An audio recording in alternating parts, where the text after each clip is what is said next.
भी तत्वदर्शी जिज्ञासुओं को और गीता प्रेमियों को मेरी ओर से और मेरी संस्था डूअर्स पैराडाइज फाउंडेशन की ओर से जय श्री कृष्ण। आज हम वर्तमान युग में आध्यात्मिक चिंतन की श्रृंखला के तहत गीता के द्वितीय अध्याय के श्लोक संख्या 28 की व्याख्या करेंगे। श्लोक संख्या 26 और 27 में भगवान श्री कृष्ण ने अर्जुन को यह समझाने का प्रयास किया है कि आप या तुम जिसे देख रहे हो यह शोक का विषय नहीं है, अतः आपको या तुमको शोक नहीं करना चाहिए।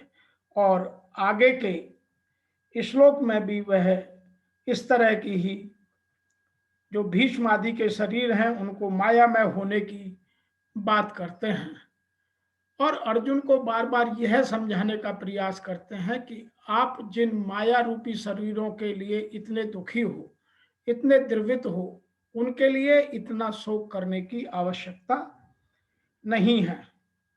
अतः यहाँ 28वें श्लोक में भगवान श्री कृष्ण अर्जुन को समझाते हैं। क्या कहते हैं?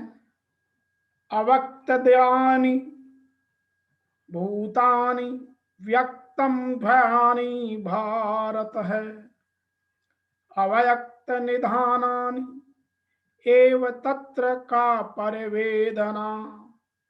अर्थात हे अर्जुन, संपूर्ण प्राणी जन्म लेने से पहले अप्रकट थे और मरने के बाद भी अप्रकट होने वाले हैं, बीच में ही केवल प्रकट हैं। और इस बीच की स्थिति के लिए शोक क्यों? इन इंग्लिश, ओ Bharat, all the beings were unmanifest, invisible before their birth, will be invisible again after their death. Only in the middle they are manifest or visible or seen. Then why you should lament on it? आपको इस पर शोक करने की आवश्यकता क्या है? तो यहाँ इसकी आध्यात्म के हिसाब से व्याख्या कुछ इस प्रकार से है। अव्यक्तदीनि भूतानि, देखने में, सुनने में और समझने में आने वाले जितने भी प्राणी हैं या जितने भी शरीरधारी जीव हैं,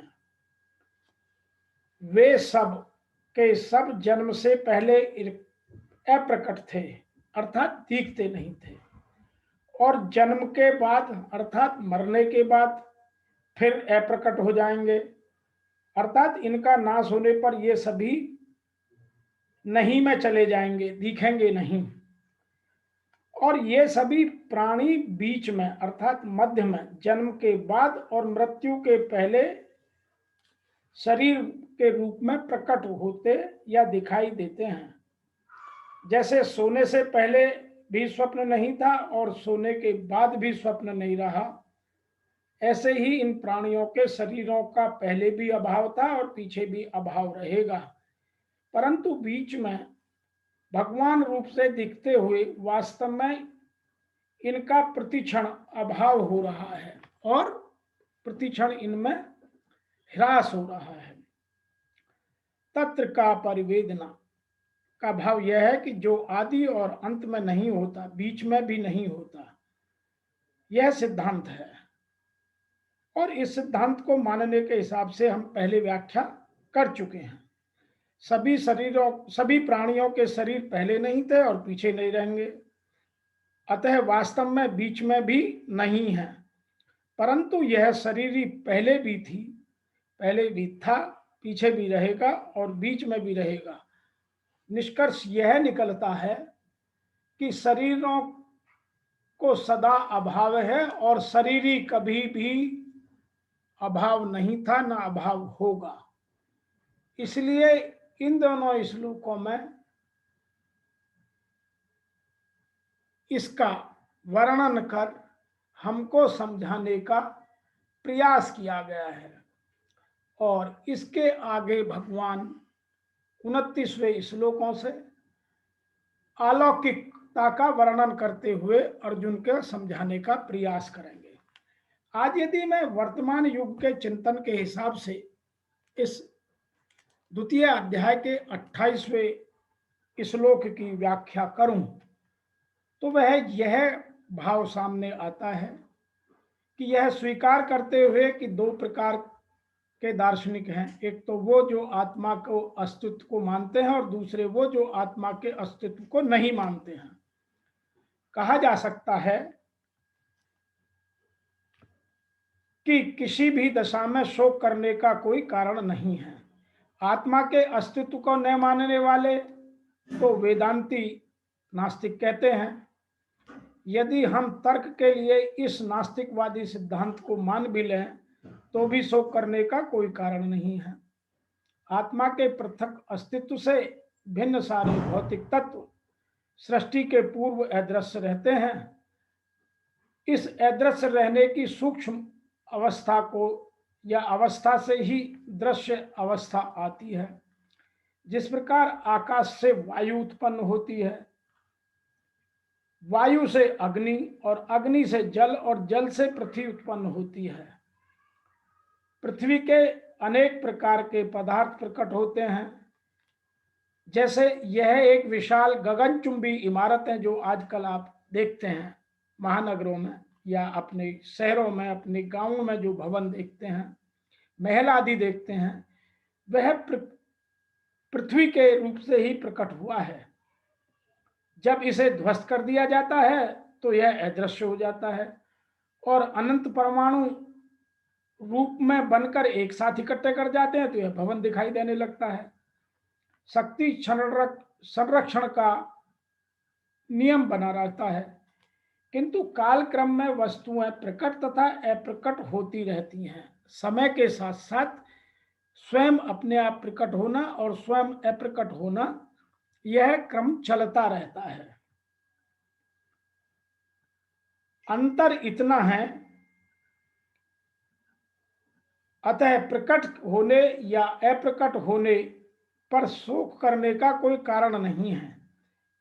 यहां तक कि अप्रकट अवस्था में भी वस्तुएं समाप्त नहीं होती हैं।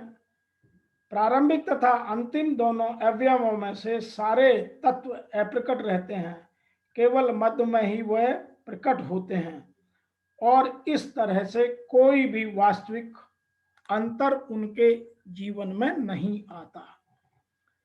यदि हम भागवत गीता के इस वैदिक निष्कर्ष को मानते हैं कि यह भौतिक शरीर कालक्रम में नाशवान है किंतु आत्मा शाश्वत है, तो हमें यह सदा स्मरण रहेगा कि यह शरीर वस्त्र परिधान के समान है। अतः वस्त्र परिवर्तन होने पर शोक नहीं करना।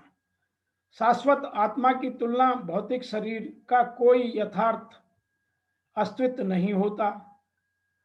यह स्वप्न के समान है और स्वप्न में हम आकाश में उड़ते या राजा की भांति रथ पर आरूढ़ हो सकते हैं, किंतु जागने पर यह देखते हैं कि न तो हम आकाश में हैं, न आकाश में थे, और न रथ पर हैं, न रथ में थे।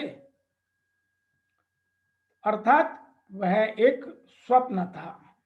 वैदिक ज्ञान आत्म साक्षात्कार को भौतिक शरीर के अनास्तित्व के आधार पर प्रोत्साहित करता है।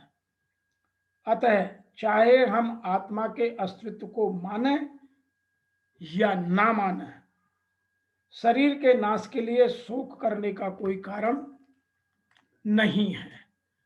अर्थात नास्तिक से नास्तिक व्यक्ति भी इस शरीर के नाश को रोक नहीं सकता, और फिर जब जो चीज रोक नहीं सकते तो उसके लिए फिर शोक किस बात का, जो चीज हमारे हाथ में है ही नहीं, तो फिर उसके लिए शोक करने की आवश्यकता क्या।